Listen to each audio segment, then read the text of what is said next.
Hello, this is Dwayne with my Chapter 7 summary, Chapter 7 ethical and legal issues of U.S.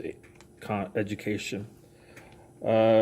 Questions highlighted were why do you need to know about education and the law? Why is that important for us teachers? Why do teachers need a professional code of ethics? What are your legal rights as a teacher? Do students have the same rights as teachers?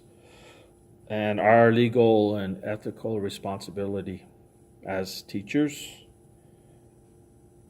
Um, when it talks about law, it's pretty vague. Uh, One of the first things they covered was the legality, the legal rights as being a teacher. One of the things they stated was that becoming a teacher in the state of New Mexico is a legal matter, not a ethical matter. What four things they covered were the legal rights as a teacher were the due process, non-discrimination, our contract, and the academic freedom that we have in regards to presenting information to teach.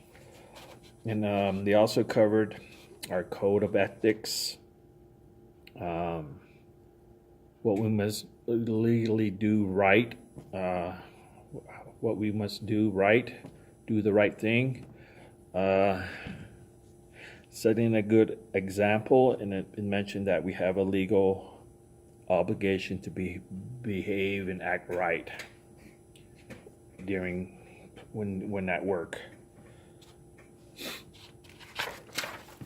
When it talks about legality, again, it's pretty vague.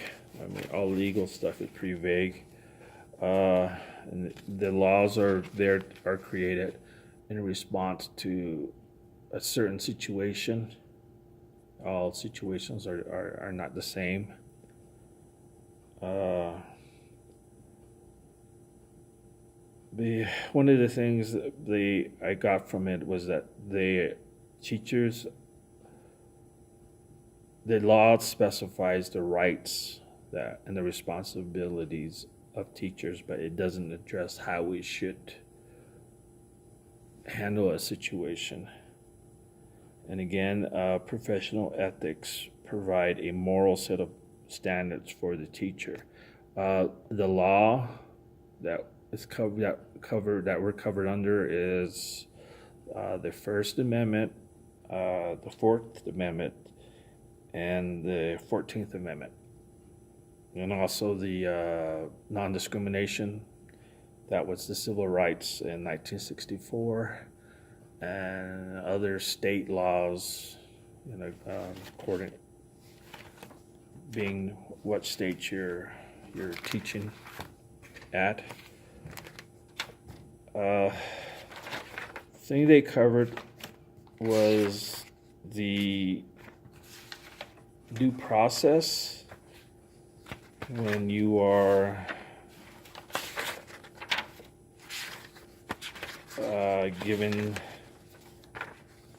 being told to resign. You have a process. There's a due process as of in any place that of employment, and also non-discrimination. And again, it's covered under the Civil Rights of 1964, and our teaching contract. It states that our licensure requirements specify a minimal level of teaching qualifications, and that our teaching license are a contract not between the state, but between the school board, local school board. That's what I found in that. It also talks about what tenure is, which is a safeguard to prevent teachers from being dismissed without cause, I'm thinking that our district, you have to 3 years, and then you become tenured. I'm thinking that's how that works.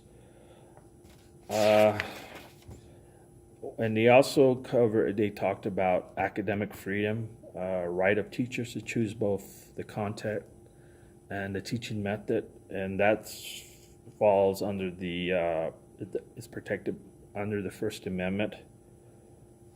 And it goes on to say the different materials, the general acceptance of practice in question, that all falls under the First Amendment there. And one of the things they mentioned in the book was that teachers are legally responsible for the safety of children under the supervision. So we have to watch, observe carefully. Me being a first-year teacher, even if I have any type of question whatsoever, I make sure that I voice my concerns, or if I need answers, I try to talk with the principal or a senior teacher that we have here. And also they covered negligence results from failure to exercise sufficient care in protecting students from injury. We have a duty to exercise a standard of care. We're trained here to look for certain things.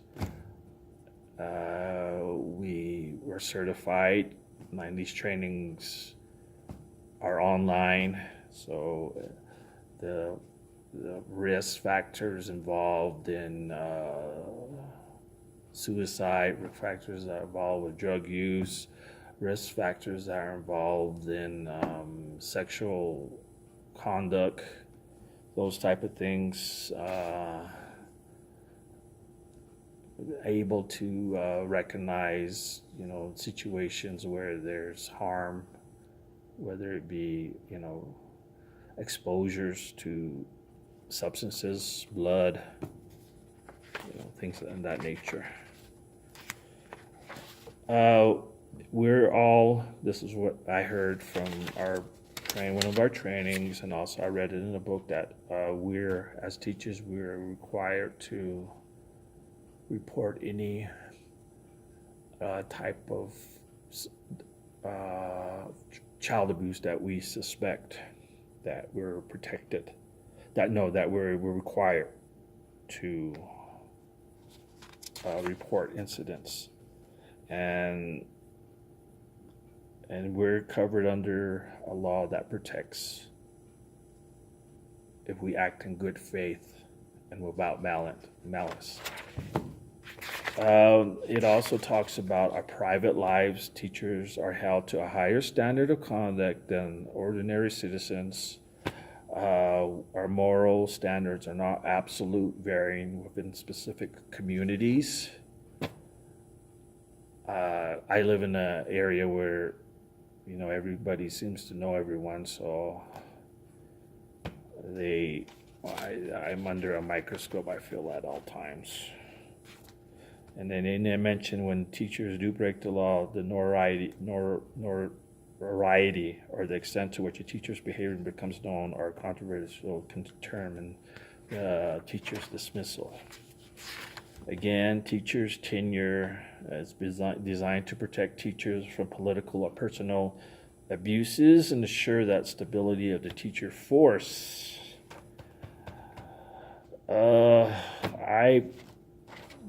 Me as a teacher, I feel like if you just behave, then you'll be fine.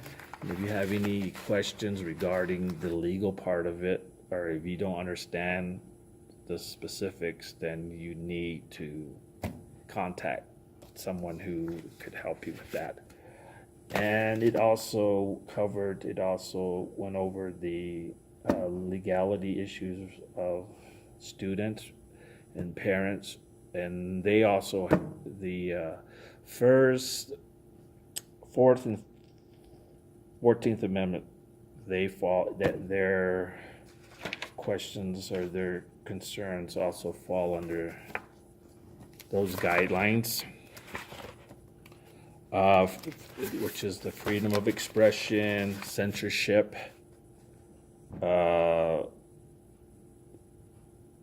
different communications. And because of,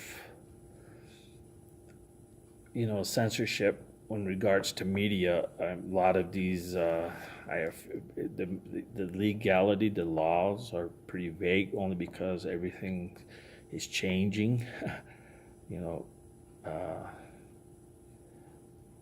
evolving. The laws have to evolve with the technology that's happening. It's going quick. So that's pretty much what I got out of this chapter. It's stuff that I have heard, and then, like I said, that we have to be trained on. And this is my second year teaching, and we have covered these issues again, and so I expected that it's going to be a recurring thing from now until during my career as a teacher. So that's all I have. Thank you.